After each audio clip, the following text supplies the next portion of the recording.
não há na terra.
Boa noite, pessoal, tudo abençoado aí, pois está começando mais um Reverbera especial, um Reverbera que hoje, aqui no Essência Café, com o nosso querido Paulo, querida Juliana, nos abrindo esse espaço tão legal, tão bacana, aqui na Cristóvão Colombo, quase esquina com a Quintino, na galeria.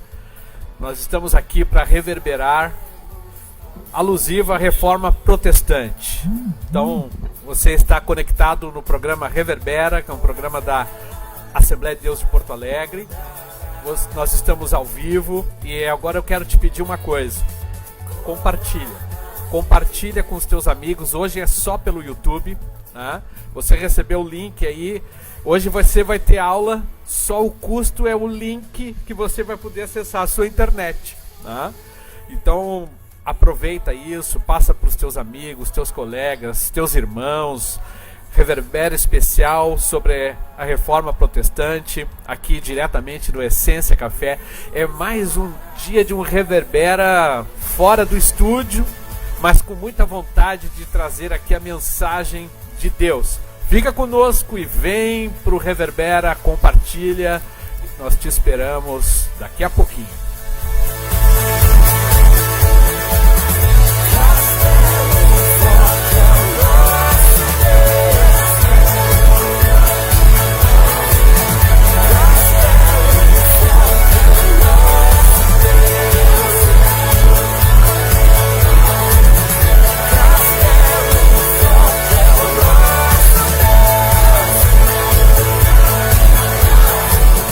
Esse mês de outubro, Reverbera foi um mês assim de coisas muito lindas, especiais de Deus, né? Nós tivemos praticamente todos os programas um programa especial, né? Começamos com os candidatos a batismo, depois nós fomos lá para os 97 anos, né? Comemorando os 97 anos lá no Memorial Nils Taranja. Tivemos o Outubro Rosa, né? Que foi... como se diz aí, estourou a audiência, né? A Marta e as suas convidadas, né? Foi muito bonito. E hoje nós estamos aqui. Alguns reverberáveis não puderam estar conosco, o que é uma pena, né? Por motivo de trabalho, enfim. Mas está aqui conosco à minha direita, começando aqui, querida Marta Monteiro. Boa noite a todos, é um prazer estarmos novamente numa quinta-feira. As nossas quintas-feiras mudaram, né? Agora elas têm um gostinho especial. E esse é um tema muito especial que nós vamos estar compartilhando aí com convidados aí muito escolhidos a dedo, né, pastor? Maravilha. Então, fique conosco, compartilhe e vamos reverberar. É isso aí. Também já participou de outros reverberas, esteve conosco no Reverbera dos 97 anos, nosso querido e amado pastor Joãozinho, querido, com carinho chamamos assim, né? Nosso João Antônio de Souza, pastor, professor, historiador, irmão e amigo. Acima de tudo, irmão e amigo. Amém. Obrigado, Joãozinho, por estar aqui conosco. Os demais aí fica tudo para trás. A ninguém, disse Paulo, a ninguém conhecemos a segundo a carne. Segundo títulos, a gente conhece segundo Cristo. Amém. É por causa dele que estamos aqui. Exatamente, uma alegria muito grande, pastor Fernando, poder participar junto com essa bancada desse programa Reverbera, tratando especialmente do dia da reforma. Legal. Também esteve aqui numa oportunidade falando sobre teologia, arte. Muitos nem conheciam o nosso querido mano Augusto Marques. Ele congrega também conosco na Assembleia de Deus e tem um talento, um dom, né, que Deus tem dado para ele. Mas além disso, né, ele tem também palavra, né, tem coração de quem serve a Deus. E nós já queremos te agradecer, Augusto, por estar conosco. Seja bem-vindo. Amém. Obrigado, pastor. Obrigado a todos pelo convite. E, enfim, estava um tanto ansioso, né, falar da reforma aqui, que meio que norteia o conteúdo da Pictobíblia também, muitas vezes, mas chegar aqui e ter a grata surpresa de finalmente conhecer o pastor João, né, o qual li o seu livro, o livro de ouro do Ministério de Louvor, que também me impactou muito no passado. Então, mais alegre ainda, acho que hoje vou me debruçar aqui e ouvir. Agora os teus olhos viram. Exatamente, o que tu me perguntava, se eu não sei, eu vou ver primeiro o que o pastor João acha, que eu concordo com ele. Gostei do bottom do Augusto. Ah, legal. Dom, deixa eu falar um negocinho aqui, ó, antes de fazer mais uma introduçãozinha, né?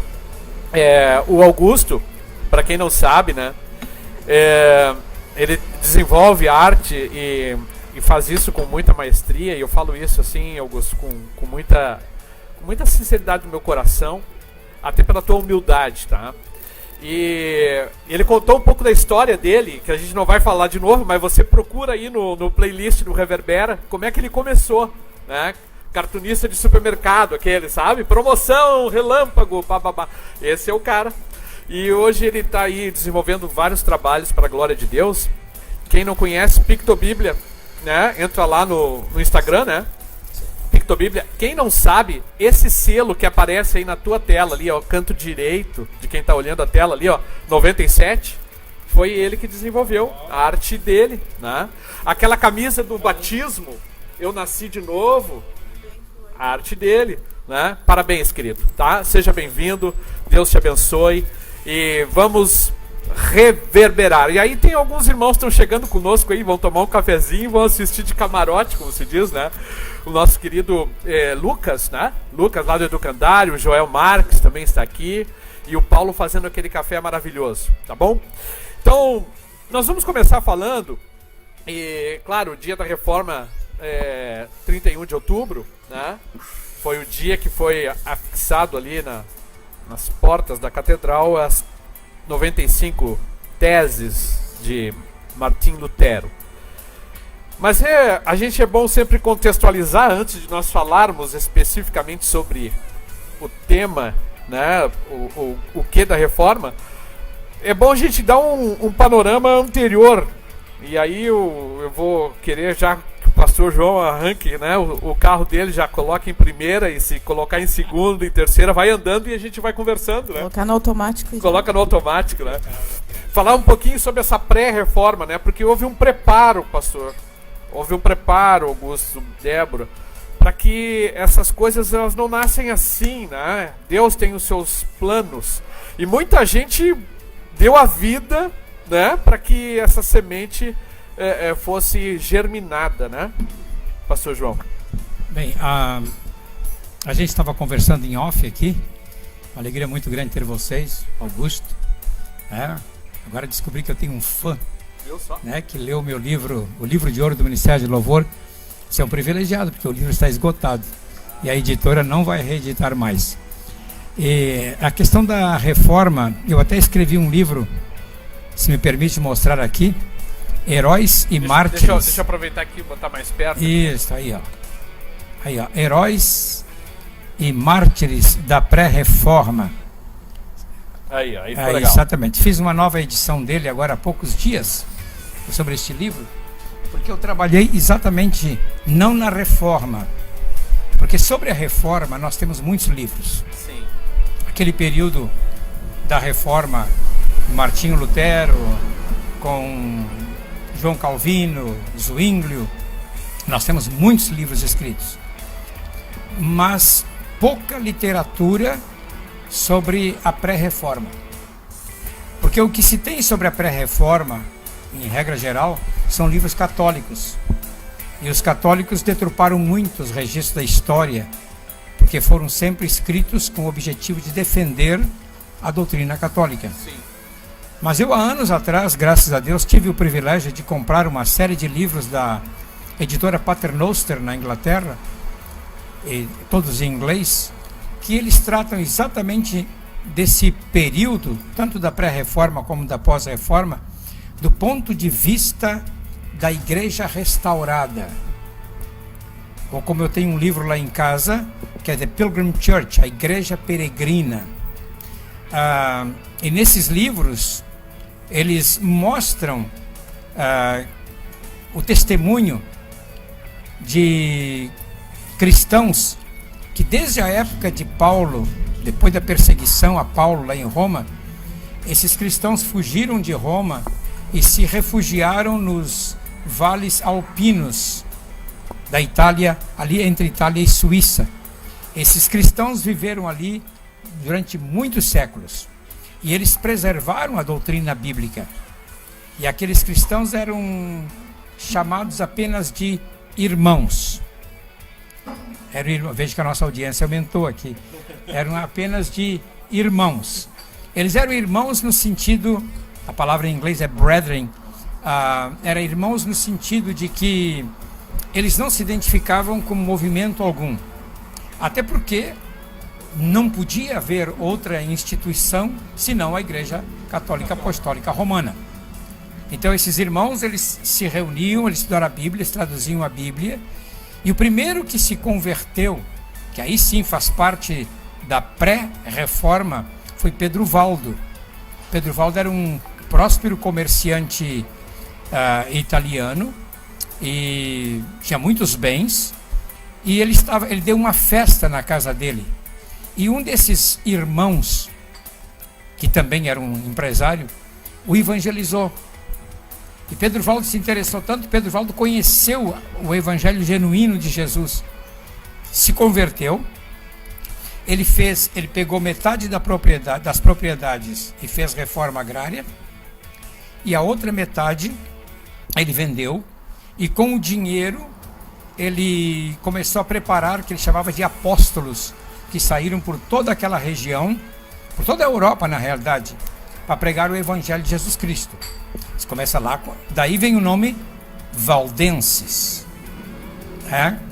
Eu falei Pedro Valdo de Itália, não, desculpa, é francês. É francês. E aí surgiram os valdenses. E os valdenses influenciaram muito, porque valdenses e irmãos é uma coisa só. Anabatistas e irmãos são uma coisa só. Menonitas e irmãos são uma coisa só. Entende? Wyclifistas e irmãos são uma coisa só. Os citas, que são os seguidores de John Hus, e os irmãos são uma coisa só.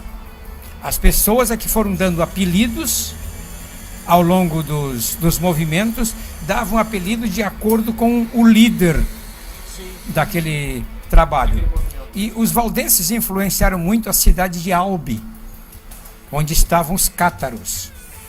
A cidade de Albi, no sul da França, se tornou uma das cidades, estou falando aí de 1270 agora, mais ou menos, se tornou uma das cidades mais prósperas do sul da França.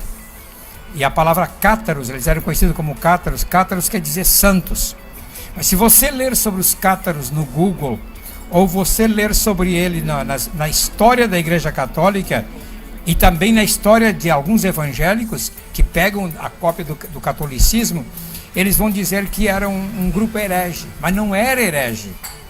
Era um grupo que primava pela palavra de Deus. E aí os católicos romanos, com o Império Sacro Santo, foram lá, invadiram Albi, destruíram e mataram todos os fiéis.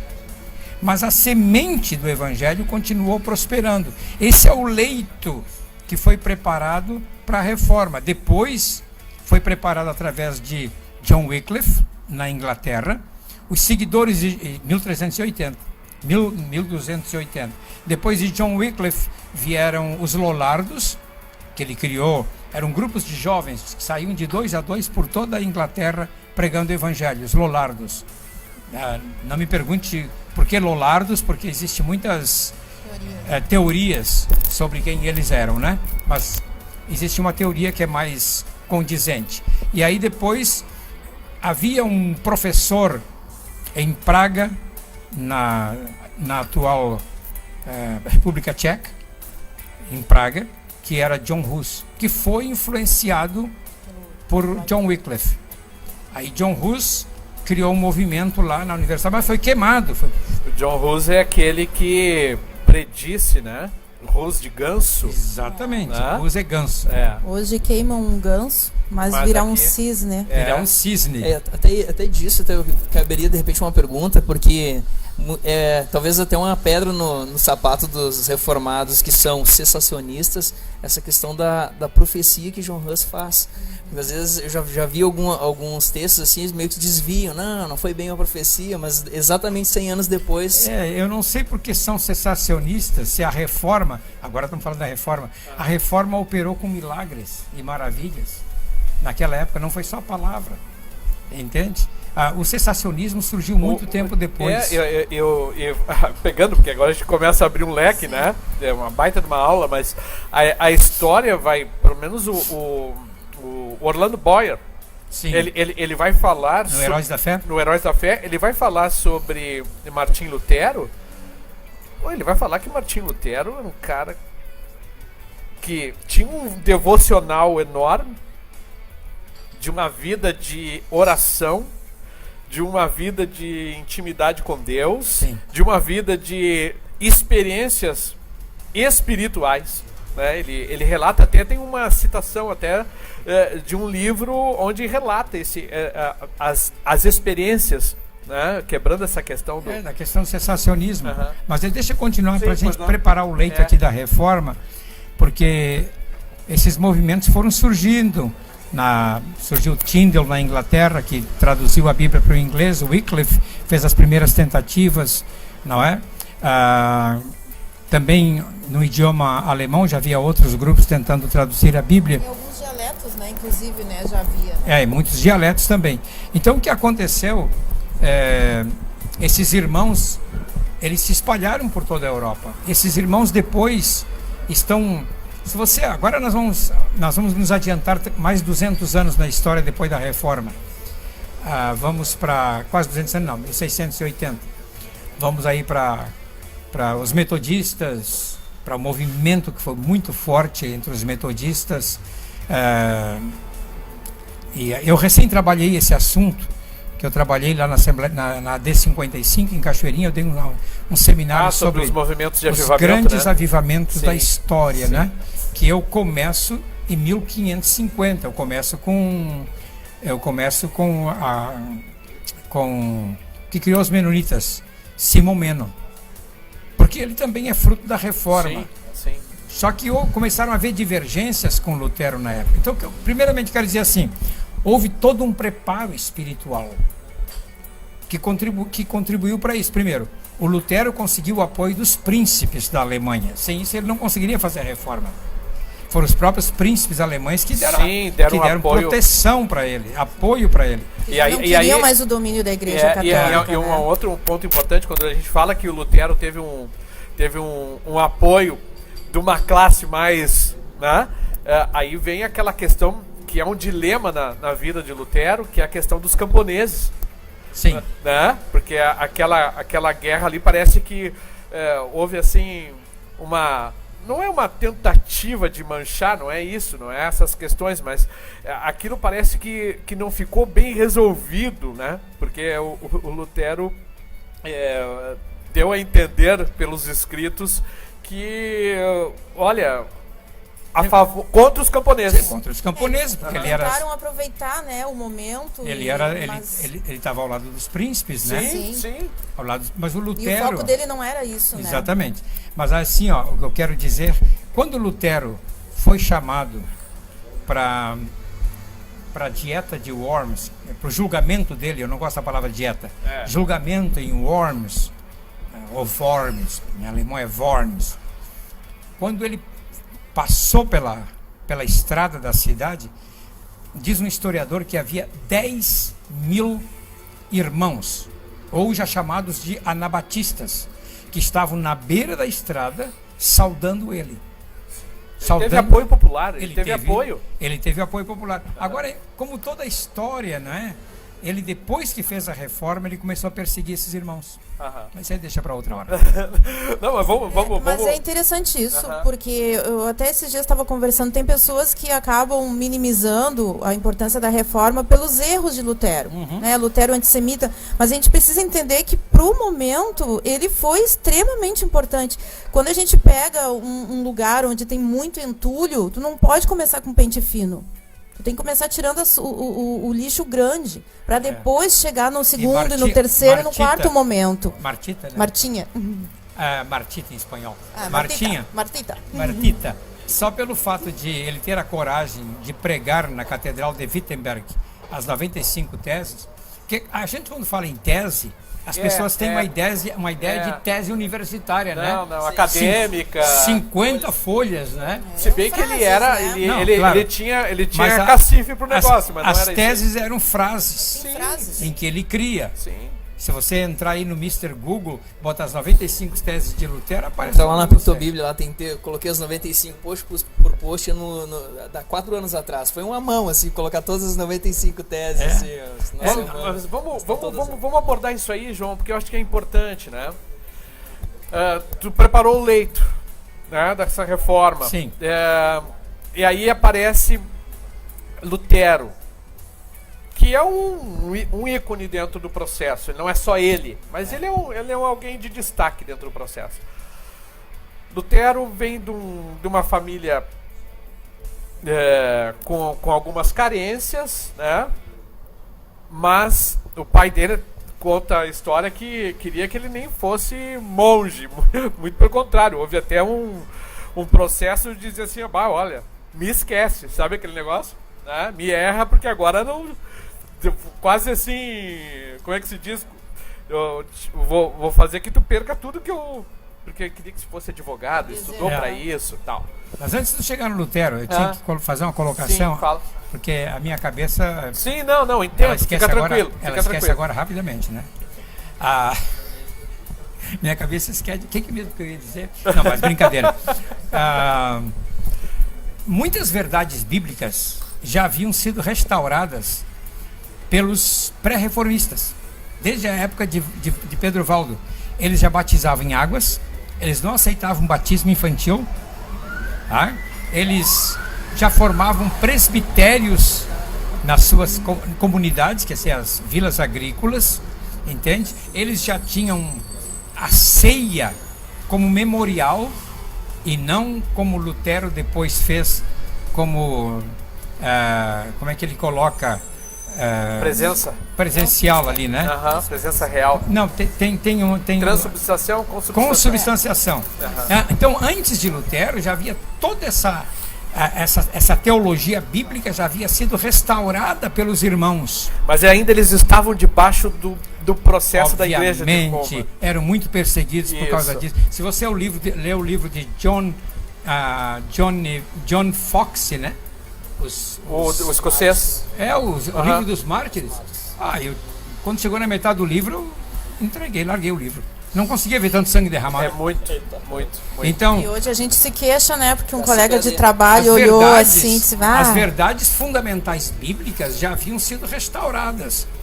A única coisa que faltava era um grito de liberdade para que desse liberdade a todos. E com a reforma de Lutero, abriram-se espaços para institucionalização de outros grupos. Surgiram os presbiterianos, com João Calvino, os reformados. E, pastor, e com relação a talvez seja necessário dizer sobre Tetzel, a frase dele lá do tilintar da moeda, uma alma é liberta do purgatório. O pregador das indulgências. Ali acabou sendo meio que o estopim também, né? A cobrança das indulgências. E havia não só a cobrança das indulgências, que era muito forte, porque o cara naquela época, para ser bispo, ele era bispo pela quantidade de dinheiro que ele dava para a igreja, para o Papa. Sim.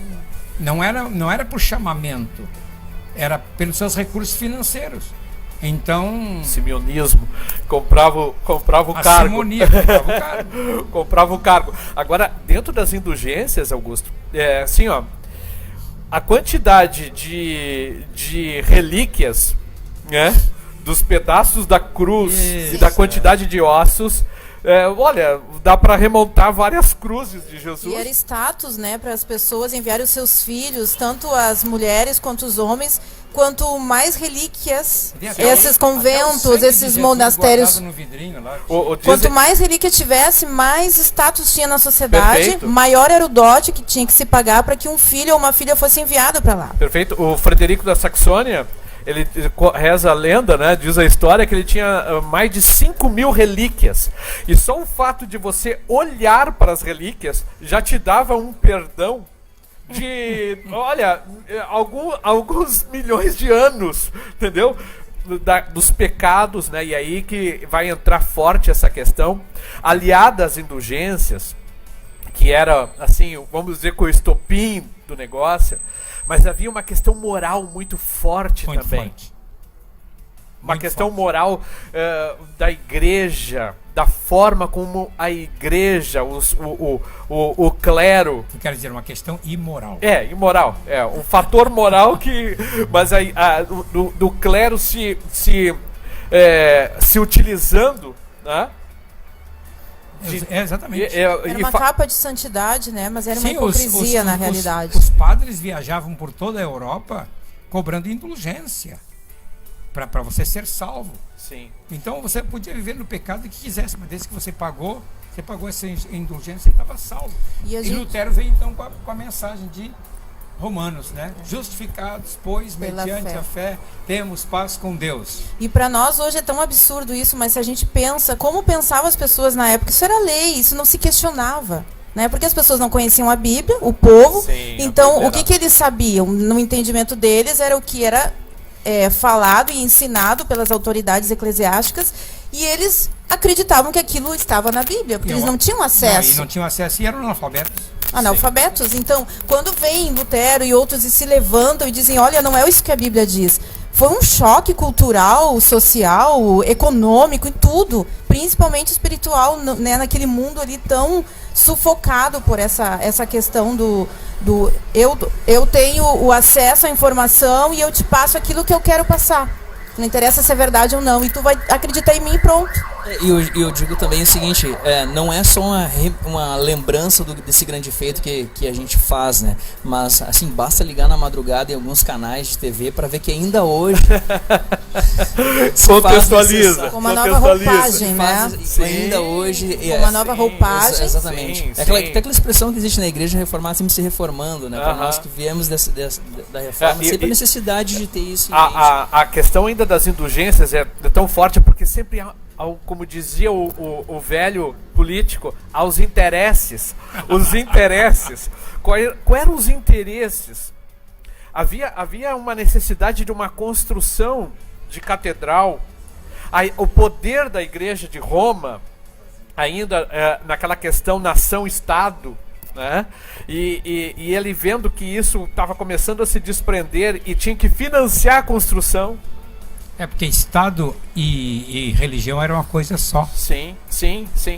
E Lutero separou isso. E isso, a reforma começou a botar uma cunha no processo. Trouxe o sacerdócio universal de todos os crentes. Sim. Eliminou essa distinção entre clero e laicato, que lamentavelmente voltou ao longo dos últimos anos, inclusive nas Assembleias de Deus. A história é cíclica, João. Eu ouvi pastores dizer assim, nós, os sacerdotes de Deus, como desprezando o povo.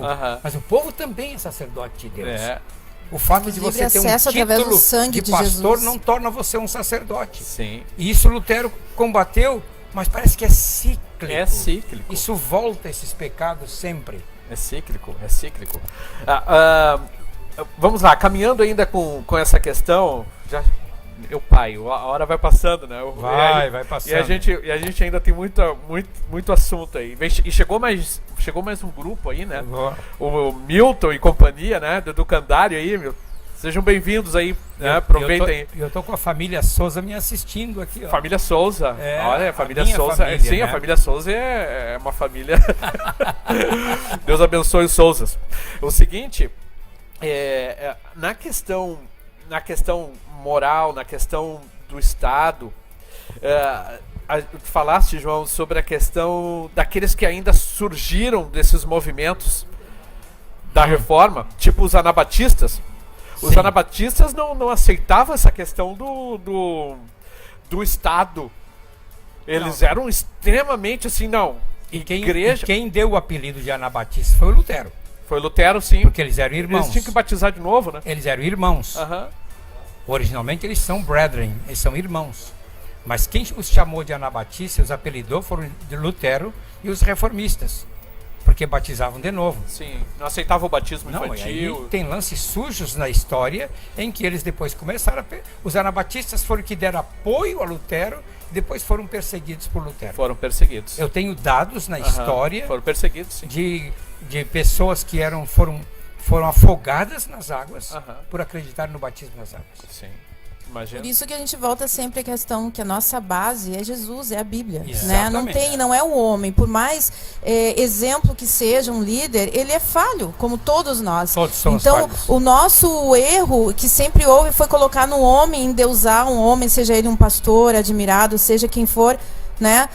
Como se ele fosse perfeito, e não é. Lutero não foi perfeito, nenhum dos pais da reforma foram perfeitos, Marta, assim como nós isso não sempre somos. se repete. Recentemente, em 1890, quando o A.B. Simpson, que foi o que fundou a igreja a Aliança Cristã, primeiro era um missionário, era uma agência missionária, ele foi curado, batizado no Espírito, salvo, ele criou aquelas 4 leis, Jesus Cristo salva, cura, batiza com o Espírito Santo, virá outra vez, que depois os evangélicos quadrangulares pegaram.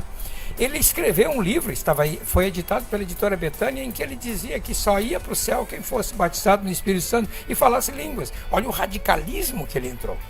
Então, corroborando com o que tu estás dizendo, muitas vezes a gente entra numa questão de revelação ou de iluminação e a gente vai para um extremo.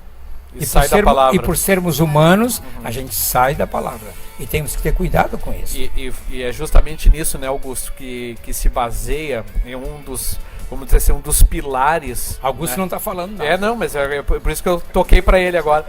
Não, porque é o seguinte, ó. Se tu não se meter, tu não fala. Tu tem que... Se tu deixar só, eu falo. Assim, um dos pilares é justamente isso. E esse era um carro-chefe dos reformadores, né?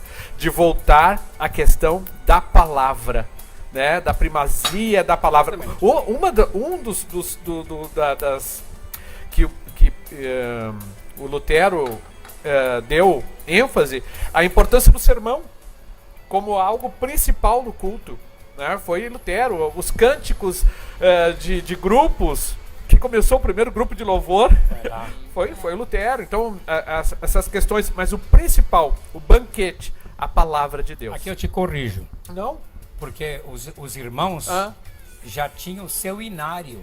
Sim, mas cantavam... Antes de Lutero. Mas cantavam na igreja, essa é a questão da história. Eles não cantavam em templos, porque era proibido. Eles cantavam nas reuniões, nas florestas, nas casas. Nas reuniões domésticas, nos Agora, cultos nos domésticos. templos, aí começa com Lutero. Começa com Lutero.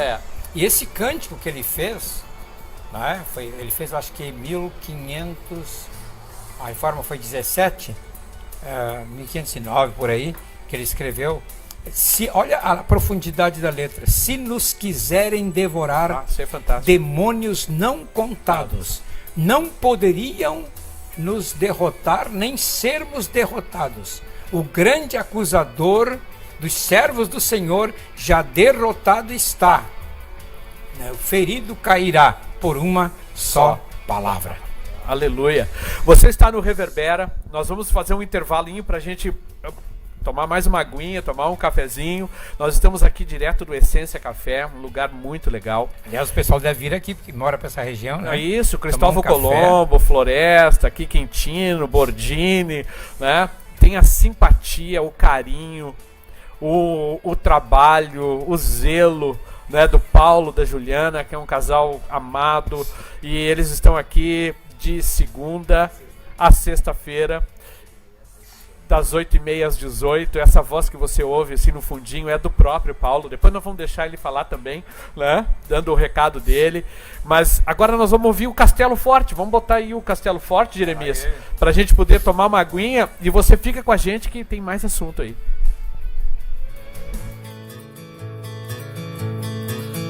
Castelo Forte é o nosso Deus, escudo e boa espada, com seu poder defende os seus, a sua igreja amada,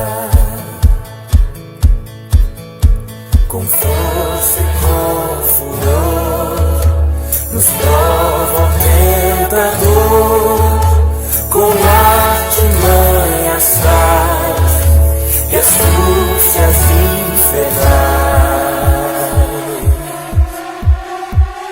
iguais não há na terra.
Legal, você está no Reverbera, né? Depois daquele café gostoso aí que tá, você não pode sentir, né?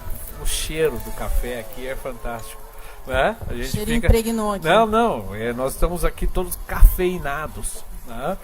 Maravilha, nós estamos direto. Será que eu consigo dormir hoje à noite? Tomei café. Vai longe, dá para um livro, escrever outro. Que maravilha. Essência Café, obrigado pessoal. Eu quero já agradecer assim um mano nosso reverberável que fez essa ponte para que a gente pudesse estar aqui desde o início, quando começou a parceria, que é o Bernardo. né? Não poderia deixar de lançar isso aí. O Bernardo sempre foi aquele cara, vamos fazer a parceria, Essência Café, cafezinho lá no estúdio. E hoje nós estamos aqui. Valeu, Bernardo, muito obrigado. Tu não vieste, Bernardo, mas a gente não esqueceu de ti. E a gente tá tomando esse cafezinho em homenagem a ti também, Bernardo, né? Mas, queridos, e aí, Augusto? Então, deixar o gancho da primeira parte, Sim. né, mas queria comentar a respeito de um princípio que tem da reforma, que é com relação à sola escritura, né?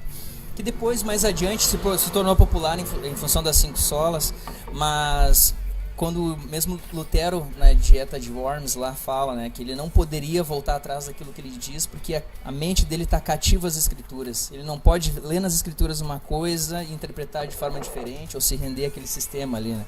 O que para nós, talvez, como pentecostais, não é algo muito estranho, porque se a gente for olhar para o avivamento que acontece na Rua Azusa, também os irmãos olhavam ali e diziam, não, como assim? O Espírito Santo ainda é para os dias de hoje. Os dons ainda são para os dias de hoje. E acontece todo esse grande avivamento que impactou todo o Ocidente, né? Que é enfim, o movimento pentecostal.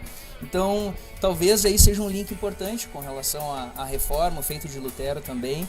E eu acho que a gente tem que sempre manter isso vivo, assim, que é a questão das escrituras, a primazia das escrituras para a interpretação, para nortear a vida, a espiritualidade do cristão. Eu creio que nessa questão da palavra também, muitos católicos também continuaram depois a pregar muito textos bíblicos, né? Quando você estuda os sermões católicos, você vê muita fundamentação bíblica. Bastante fundamentação bíblica. E Lutero trouxe isso para uma época em que a igreja, as pessoas só ouviam, aquilo que a Marta falou, só ouviam falar, elas não conseguiam conferir. E Lutero então mostrava para as pessoas, e continua pregando a palavra. Estou tentando me lembrar aqui daquele pregador famoso, 1660, que veio aqui no Brasil como missionário católico, Padre Antônio Vieira. Antônio Vieira era um pregador por excelência. A gente leu o sermão dele da 60ª sobre a parábola do semeador. Eu tenho todos os sermões dele. É uma coisa fabulosa, entende? E a palavra sempre esteve na raiz dos avivamentos. A começar lá na Bíblia, lá nos dias de Josias, quando eles encontraram o livro da lei no meio dos entulhos do templo. E aí trouxeram para Josias e leram. Josias rasgou as suas vestes. Como Josias não entendia nada daquilo, Josias começou a reinar com 8 anos de idade, trouxeram a profetisa Hulda, que falou o que acontecia. E ali ele se arrependeu e houve uma restauração da nação de Israel, né? Naqueles dias. Então a palavra sempre está por trás. Qualquer movimento que não tenha como base a palavra, entende? Ele se mistifica demais. E aí estão alguns movimentos pentecostais muito místicos, porque não são fundamentados na palavra. Assim, nas experiências. É só na experiência. Nas revelações. E experiências, às vezes, muito pessoais, né? Que às vezes alguém quer pessoalíssimas. tornar uma doutrina bíblica uma experiência que foi com ele ali. Exatamente. Uma coisa que me chama a atenção, olhando a história, é que o movimento da reforma, que se espalhou não por toda a Europa, mas por boa parte da Europa, Começou na Alemanha, Países Baixos, França, Isso. Bélgica e Suíça. Isto.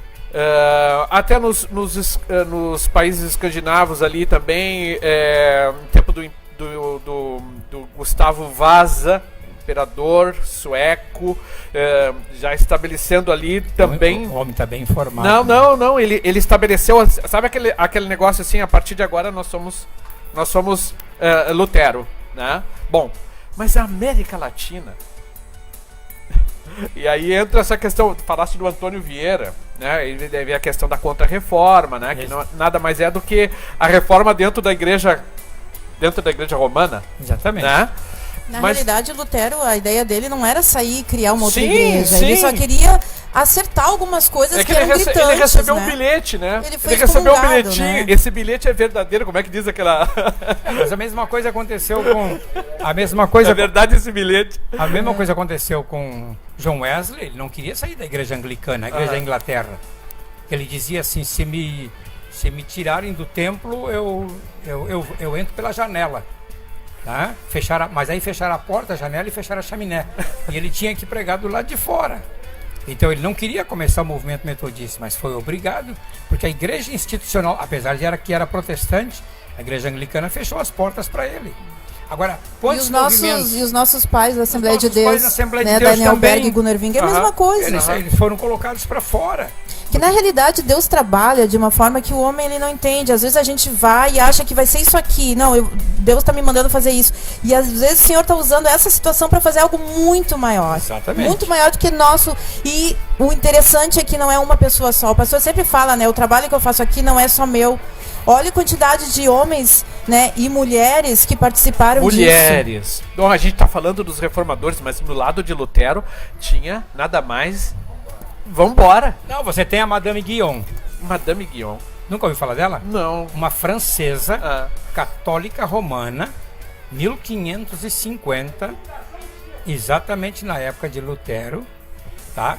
Ela foi presa na Bastilha e deixada lá para morrer, porque ela era acusada de ser protestante.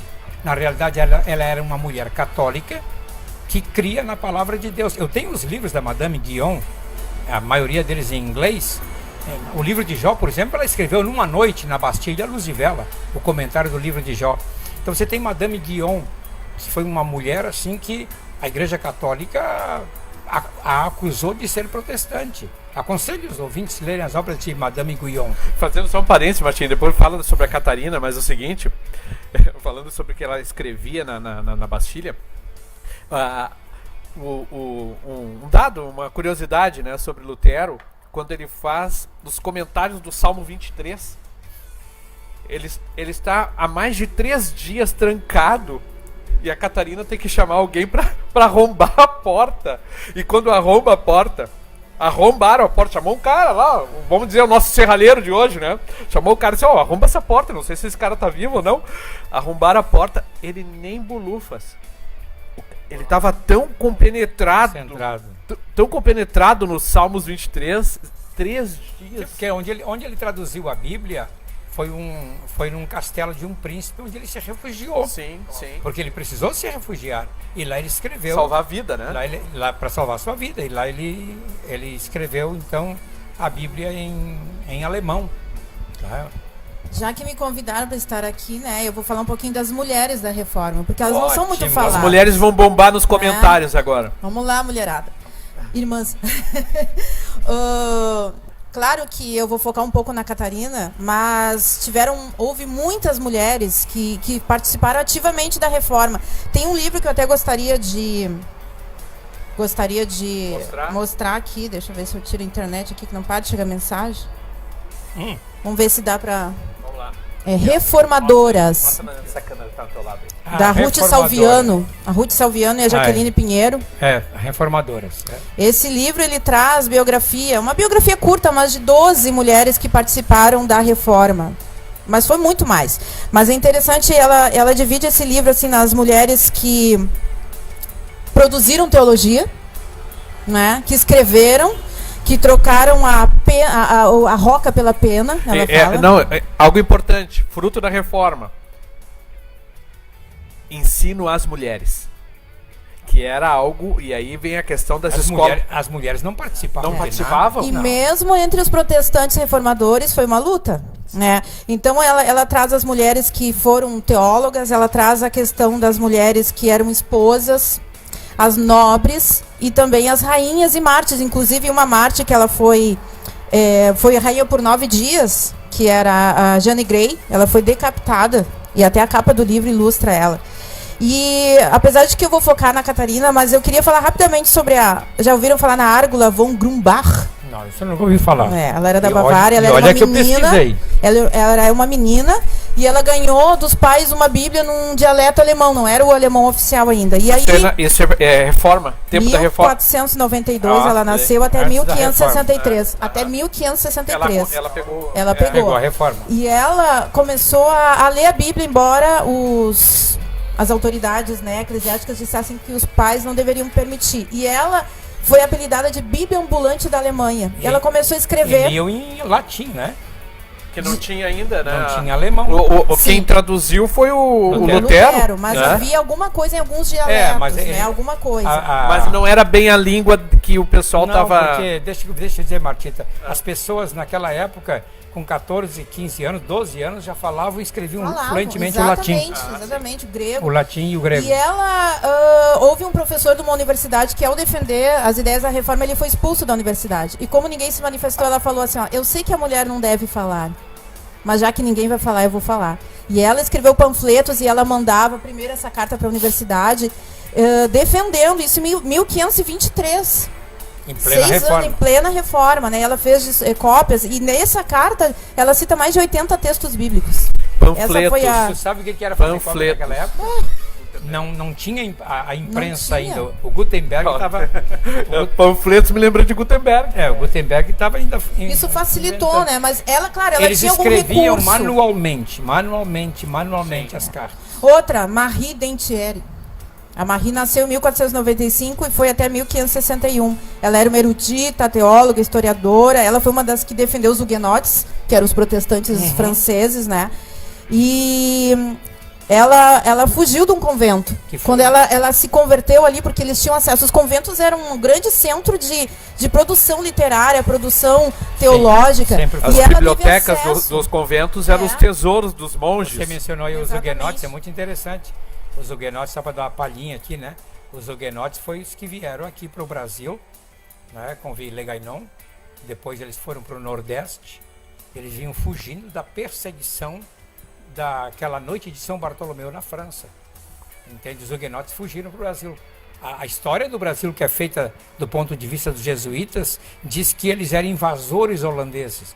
Na realidade, eram irmãos protestantes que estavam fugindo da perseguição dos católicos na França.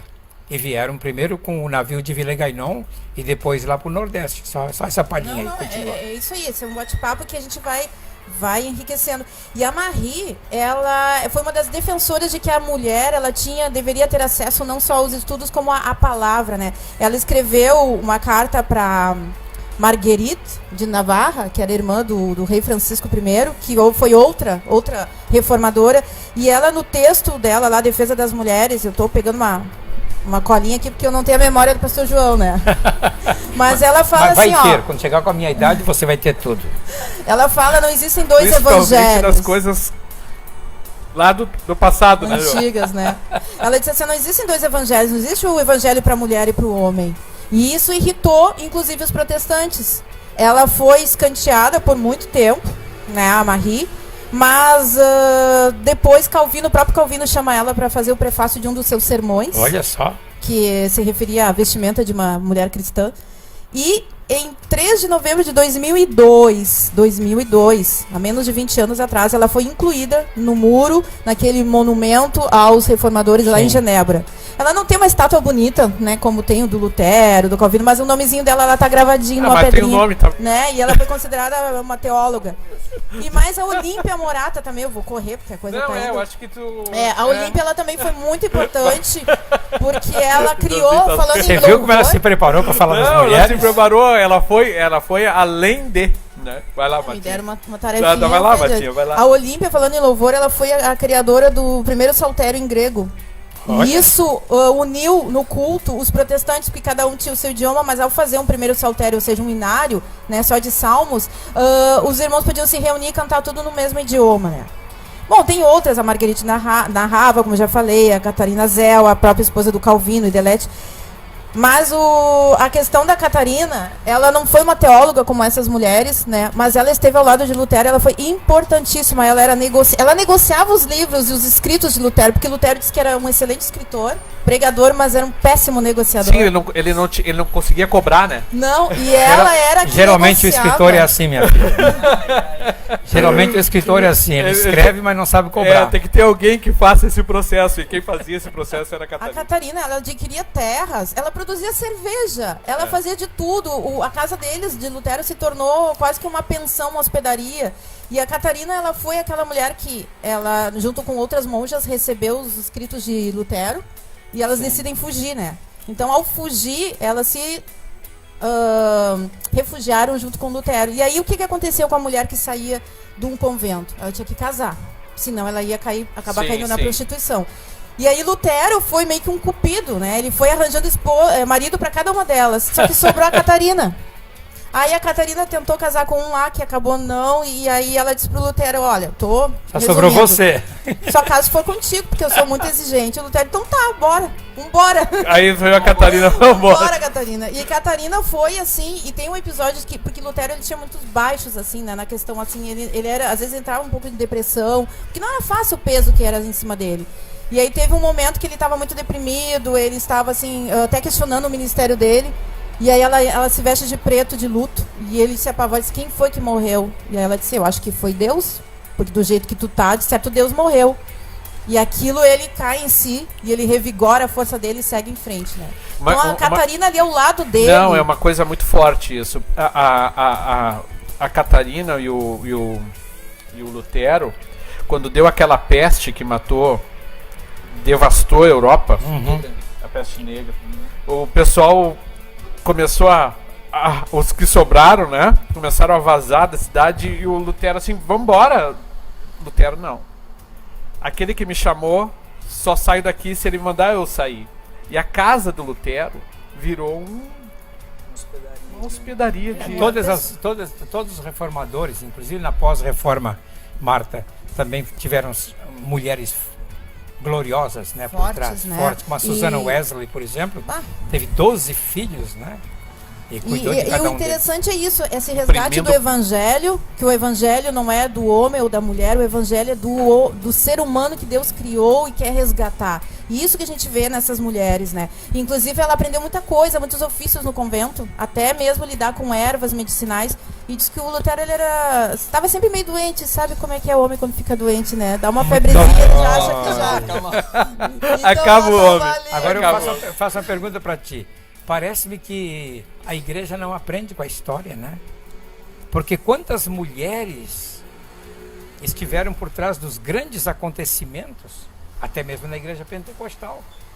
E no entanto, Frida Wingren, as mulheres são até hoje, né? Até hoje as mulheres no meio pentecostal são meio deixadas de lado na Assembleia de Deus. Na realidade, eu me sinto uma privilegiada de estar aqui entre doutores, né? Porque não, que isso. Não é um... Os teus irmãos. Somos dois. Mas uma coisa que me chama a atenção com relação a esse período da peste que Lutero abre lá é que é exatamente o período em que ele compõe em Castelo Forte, que a gente ouviu aqui. Sim. Então, quando a gente pega esse contexto e olha para a letra do Castelo Forte, aí ganha uma profundidade, né? Diferente, né? Se temos que perder famílias, bem poder, embora a vida vá, nós Jesus está. Quem diga assim, Nossa. não, esse não é muito antigo, Não, né? E para um contexto de pandemia, de Covid-19, onde muitos perderam pessoas, esse né? cântico ele é um cântico atual. que ficou para a história inteira, né?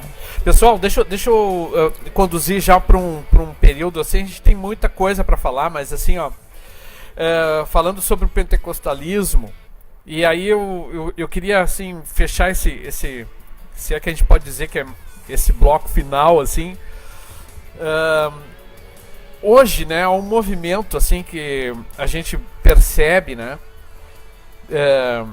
de muita migração, alguns migrando assim para uma igreja reformada, né, e aí sem milindre nenhum, mas só pra gente poder trazer isso à tona, porque estamos falando do dia da reforma e tal, né, movimento da reforma.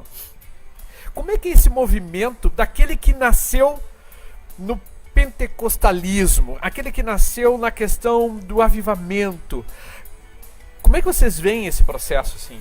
Entendeu? Porque hoje, claro, eu pelo menos eu entendo só um pouquinho mais dessa introdução, que muitas vezes se deu ou se dá isso por uma fraqueza de púlpito, por uma fraqueza de palavra, por não ter palavra nos cultos muitas vezes. E aí não estou dizendo, eu estou colocando a igreja, as igrejas pentecostais ou neopentecostais, enfim. Como é que vocês estão vendo isso, assim, esse movimento, ou só eu que estou vendo? Não sei. Pode ser que eu seja só com meus óculos. Não. Vamos ouvir a palavra do mais jovem ali, que já tá quase debandando pro lado de lá. Não é. Eu era mais jovem, mas tudo bem. Houve um tempo realmente em que, ali nos 500 anos mesmo, né, que ficou muito em voga assim, a questão da teologia reformada mesmo, e acabou adentrando a nossa igreja. Assim. Eu tive conhecimento também, só que eu realmente percebi, tive alguns amigos meus que saíram, foram para outras igrejas reformadas, enfim, presbiterianas ou batistas, né? Mas aprove a Deus ali nos colocar lá no Jardim Botânico, por exemplo. E não somente isso, assim, mas eu vejo que a Assembleia de Deus ela é tão grande, como instituição, ela é tão grande e é tão diversa, que também tem espaço dentro da instituição para essas igrejas. Assim como Deus vai usar pessoas em outros contextos, né? Mas existiu um lugar ali onde, pelo menos, através do pastor Rodrigo Majewski, que é bem conhecido dos irmãos aqui, houve ali um local onde a gente pôde continuar, enfim, dentro da instituição ainda, porque é muito difícil, principalmente, associar a nossa crença, ainda dentro do continuismo, sabe, é incompatível. Eu não consigo ver nas escrituras. As escrituras me dizem que existe. Na tua visão não tem como, né? Não tem como, entendeu? É abrir mão de algo que Deus nos deu, Exato. algo precioso, né? Eu fico pensando, talvez a comparação não seja boa, mas quando Paulo ele fala, vem cá, mas por que vocês estão voltando a estar debaixo de uma lei quando já chegou a graça na vida de vocês, né? Nas suas epístolas. Eu vejo assim que são nossos irmãos. São nossos irmãos, Sim, só que não com se todo questiona, respeito, a igreja com do todo Senhor respeito. é uma só. Aham. Mas eu, depois de experimentar essa bênção, né, que é o dom, o batismo com o Espírito Santo, porque o batismo ele é para o quê? Para a gente sair e pregar. Né? É edificar a igreja, os dons, mas também é para proclamar o evangelho. Então, como é que eu, Marta, vou abrir mão disso, dessa bênção que Deus me deu? Eu não abriria mão, creio eu. Deixa né? eu dar o meu ponto de Então vista fala, aqui. José. Em 1973, nós tínhamos reunião de oração do Conselho de Pastores de Porto Alegre, naquela antiga livraria Luz e Vida, que antes era CLC, Cruzada de Literatura Cristã. E ali havia todas as semanas uma reunião de oração, do meio-dia às 2h. E um dia eu estou chegando na livraria e o Moisés Moraes, que agora já faleceu com 94 anos, estava saindo. E ele disse: "Oi, Joãozinho", eu estava na Assembleia, "você por aqui?" Eu disse: "Tô." Eu disse para ele assim: "Pois é, eu estou cansado de orar, agora eu quero estudar a palavra. Vim aqui buscar livros." Diz ele: "Eu estou cansado de estudar livro, agora eu só quero orar." Então, eu estou usando isso para mostrar os dois extremos. Sim. Porque ele vinha do metodismo com forte ênfase na palavra. Se bem que a igreja metodista não é a origem da reforma. Igual a Assembleia de Deus, ela não tem origem na reforma. Sim. Tá? A nossa origem direta, nossa origem é nos irmãos, Sim. nos brethren. Isso tem que ficar bem claro. E aí, quer dizer, nós vimos de dois extremos. Eu querendo me aprofundar na palavra e ele querendo se aprofundar na oração. E foi por isso que nós nos unimos e criamos a comunidade na ocasião, porque aí tinha oração e tinha palavra. Mas o que eu percebo hoje, o problema, o erro que tem de muitos que aderem hoje para a questão da reforma, não é nem a questão de acreditar na questão doutrinária do arminianismo e do calvinismo. Isso aí não está em jogo. Isso aí não está em jogo. O que está em jogo é a pessoa abandonar a experiência do batismo no Espírito, do falar em línguas, do pentecostalismo, em detrimento só da palavra. Arruma outra interpretação para os textos bíblicos. Isso aqui era daquela época, porque a tendência dos reformistas é esta, né? É sempre jogar para aquele período. Não, ficou lá para trás. E aí, para ir para o cessacionismo é um passo. Você pode se tornar um cessacionista, né? E eu creio que nós não podemos nos tornar cessacionistas. Eu ministro entre os anglicanos lá no Nordeste e eles não são cessacionistas. Eles batizam crianças, olhem bem, e batizam adultos. Eles têm todas aquelas roupas litúrgicas. Eu vou lá ministrar, boto aquelas roupas litúrgicas. Mas eles não são cessacionistas. As curas e milagres acontecem continuamente na vida da igreja, ao mesmo tempo em que são calvinistas. Glória a Deus. Maravilha. Fala, Paulo. Claro, mas tu tem que chegar no Tem que microfone. chegar no microfone, Paulo. No Vem microfone. aqui, ó, que eu te dou o microfone aqui, Paulo. Vem aqui. Eis o Paulo. Essência. Graça Café. e paz, meus irmãos. Deus Faltou abençoe. a Juliana. Então, minha percepção com relação a essas duas pontas, né, é o fervor e o ortodoxismo, né? E eu acho que o grande ponto é equilibrar essa questão do fervor e do ortodoxismo. E eu acho que os morávios, eles conseguiram trazer um pouco disso, porque eles são um remanescente de John Hus. Né? Eles são um remanescente. E eles oraram 100 anos. Eles oraram durante 100 anos para que houvesse esse equilíbrio. E a resposta da oração, esse fervor, na Alemanha. Mas essa resposta de oração, primeiro eles buscaram a palavra. Eles encontraram na palavra a base para o fervor. E uma vez que a gente se encontra com a palavra, ela nos leva a uma fé. E essa fé, ela não tem outra ação a não ser o fervor da oração. E o fervor da oração nos leva a um outro ambiente de consciência, que somente pela leitura e estudo da palavra, ele não vem. Porque senão qualquer teólogo teria uma experiência com Deus, mas não é a verdade. Sim. Né? Então, Existiria teólogo ateu, né? o ortodoxismo sem fervor é vazio, assim como o fervor sem o ortodoxismo também vira sentimentalismo. Né? O arrepio na coluna, aquela coisa toda. Então eu acredito assim que o nosso equilíbrio, ele tem que entrar nessa linha. Eu busco a palavra me leva a um fervor, esse fervor me leva a oração e essa oração leva a uma resposta, que daí então surge João Calvino, John Wesley e todos os outros que a gente conhece. E quem eram esses? Universitários, que foram resposta de oração dos morávios.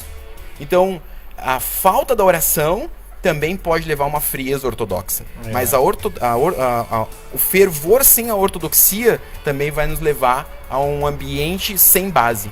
Isso é muito perigoso. É como você falou, misticismo, né? Uma pequena dica aqui, porque agora tu já abordaste um pouquinho bem depois da reforma, não é?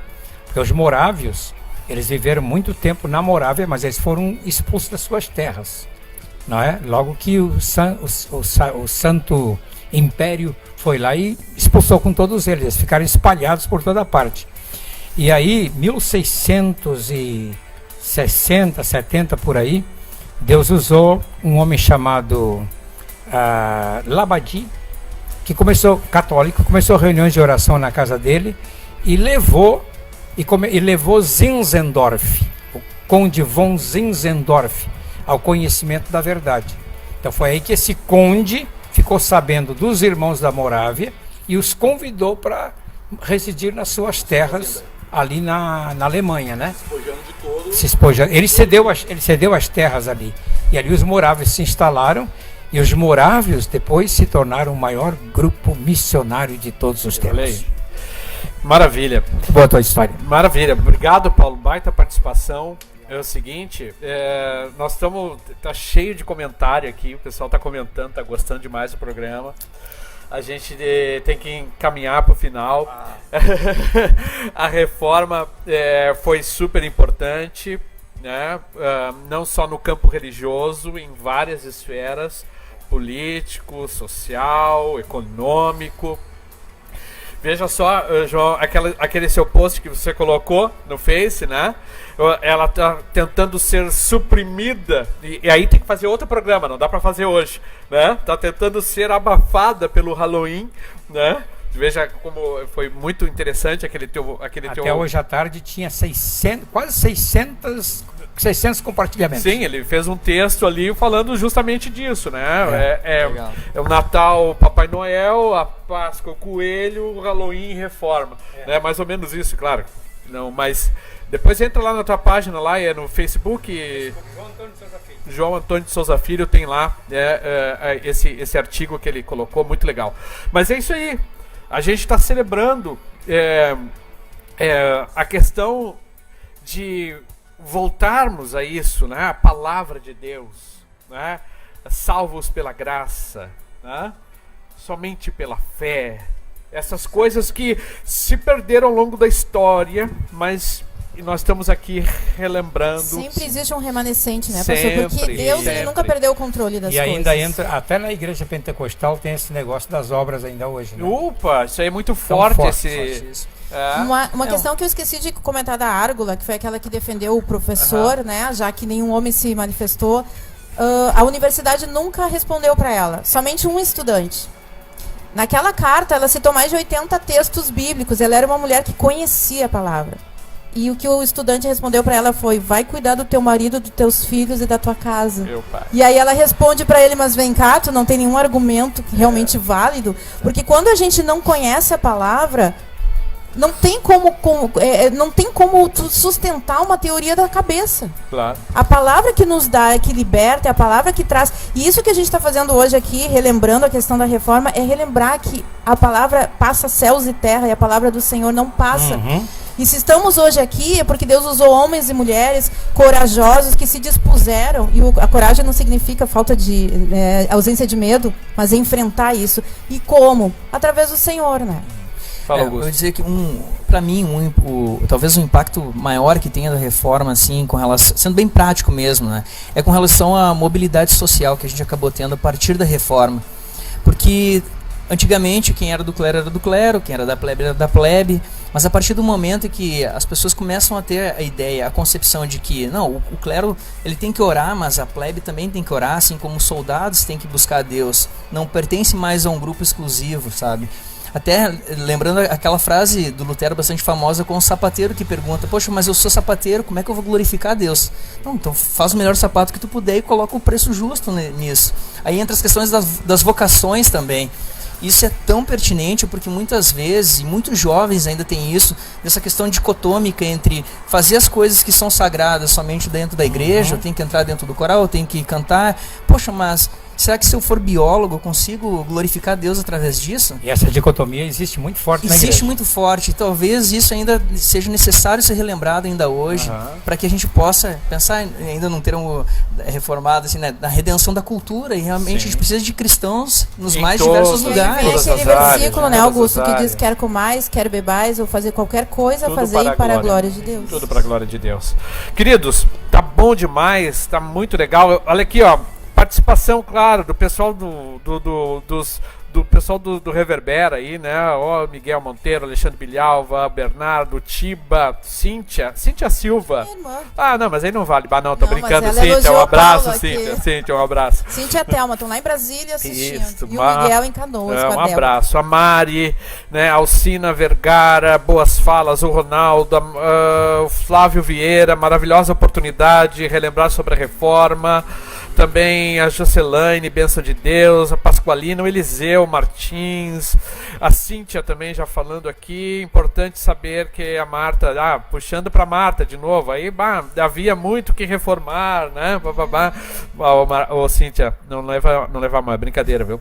Mogar Rodrigues, o batismo com o Espírito Santo, como demorou para a igreja reformada usufruir. Denise, Elza, Jaqueline, Jara, Denise, a Kellen Pontes, parabéns a todos os participantes, todas as colaborações são edificantes. Paulo sempre com palavras sábias, a Elza Lodi, Recine, a Jaqueline Marques, importantes contribuições, a Patrícia Ramírez, tem que fazer mais de um programa, não dá para fazer um só, né? O Levi, baita programa, parabéns, pessoal. Mas te elogiou também, Paulo. Tem um amigo meu aqui de Curitiba, está me assistindo, Caleb Rodrigues, que é um Um cantor. abraço, Caleb. Fala, Paulo. Hoje é quinta-feira, né? Eu estou aqui com vocês, mas deixei a minha turma do discipulado lá no Educandário, né, para poder participar aqui com vocês e pra gente poder fazer esse programa tão agradável que está acontecendo aqui. E eu sempre gosto de deixar uma aplicação prática do conteúdo que a gente está trabalhando. Se a gente pudesse trazer alguma aplicação prática do que a Reforma Protestante deixou para nós, ela nos deixou 3 coisas que testificam desse trabalho: lágrimas, sangue e espírito. Nunca se esqueçam disso. E são essas 3 coisas que testificam de Cristo: o sangue, a água e o espírito. E é isso que move a igreja. Não se esqueçam que para vocês terem a Bíblia que vocês têm, o estudo que nós estamos tendo na quinta-feira sobre discipulado, conhecendo, homens sangraram, homens choraram e o Espírito Santo atuou incessantemente na face da terra. Obrigado, Paulo. Querido pastor Eu vou João, ceder deixa a esse- sua palavra final. Eu vou abençoar a vida do Augusto com esse livro aqui. Merece. Eu quero, porque eu tenho grande esperança nessa nova geração. Isso, eu sei, tu és um incentivador. Aí, ó, receba. Ah? Foi uma alegria, pastor Fernando, foi uma alegria participar dessa live. Aliás, me sinto sempre muito à vontade com as suas lives. Pode me convidar sempre, se eu tiver agenda eu venho. Que bom. Obrigado, João. Martinha, palavra final. Passou muito rápido, né? E eu acho que o que fica disso tudo é que Deus nunca perdeu o controle e que o evangelho, né, as boas novas é para todos. Como Paulo diz, né, em Cristo não há gregos, nem romanos, nem judeus, nem gentios, nem homem, nem mulher. É claro que eu trouxe um pouquinho a questão das mulheres, mas assim, não existe isso, né? O que existe são servos e servas de Deus que se colocam diante de Deus e que podem fazer a diferença. Assim como eles fizeram a diferença na sua geração, nós podemos fazer. E esse fato de estarmos aqui em várias gerações, aqui nós estamos numa escadinha, né, nesse respeito, nessa comunhão, isso que é igreja. Igreja é isso, igreja é integral, não são grupinhos. Então eu né, trago isso assim pra gente, esse incentivo da igreja a viver junto. Nós, um pouquinho mais novos, aprendendo com os mais velhos, os mais experientes, né, não vou dizer mais velhos, os experientes recebendo um pouco de ânimo, né, de adrenalina. E isso é a igreja do Senhor. Até que, e eu quero finalizar com uma frase aqui. Eu vou finalizar, pastor. O pastor já está me cortando aqui. Não, ela quer finalizar ainda, pessoal. Eu vou Finaliza, com essa então, frase. finaliza. A Olímpia Morata, né, que eu falei nela, ela disse assim, que ela vivia no meio da corte, né? Ela disse, viver no lar celestial é muito mais agradável do que passar 1000 anos nas cortes dos príncipes. E nós estamos falando, né, pastor, sobre o céu, na série, finalizando a série Sim. Edificaria Minha Igreja, sobre o destino do céu. Então eu finalizo com a frase da Olímpia. Muito bem. Querido Augusto, Então tá, meus irmãos, queria agradecer mais uma vez a oportunidade, obrigado por conhecer os irmãos, né, pessoalmente, o pastor João, então, que é alguém que eu tinha admiração, eu nunca pude conhecer assim pessoalmente, Deus abençoe, o pastor é uma bênção para todos nós. E, enfim, uma pena a gente não ter falado um pouco sobre as artes também, o impacto da reforma nas artes, mas Sim. é tanta coisa para ser dita que a gente coisa, poderia ficar tanta assim, coisa. né? Mas enfim, agradecer mais uma vez. Estou fazendo a série 5 solas na Pictobíblia ali no Instagram, amanhã sobre solo escritura, então convido os irmãos a seguirem lá, @Pictobíblia no Instagram, lá um pouco do meu vamos lá, trabalho, pessoal, com vamos lá. desenhos também. Acompanha que o Isso serviço aí. do cara é Obrigado. top. Obrigado, querido. Marilena Gonçalves de Moraes, Vladimir Bueno, Evelyn de Freitas Moura, Itacir Robalo, parabéns para vocês, são os aniversariantes desta semana. Receba o nosso carinho, o nosso abraço. Obrigado, Jeremias. Jeremias é uma mão assim que Cadê vou a te mão do dizer. Jeremias? A mão do Jeremias, a famosa mão do lá, Jeremias ó. tá ali. Você não vê o rosto, você não o conhece. Mas quem?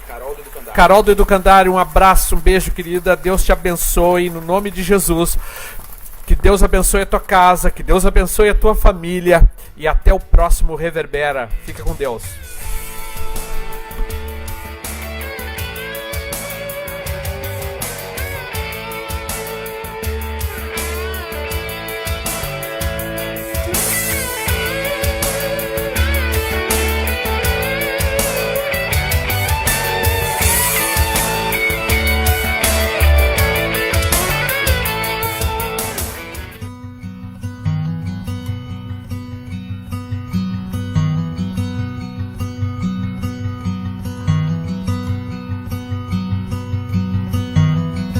A mighty fortress is our God, a bulwark never failing. Our helper, He amid the flood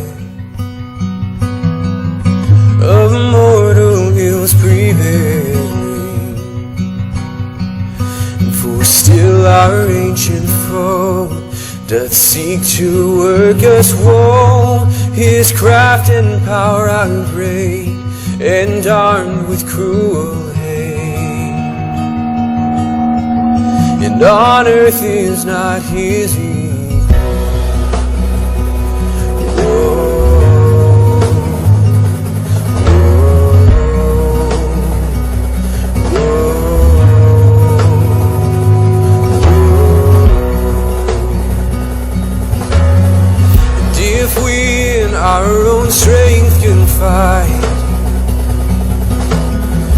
that our striving would be losing. We're not the right men on our side.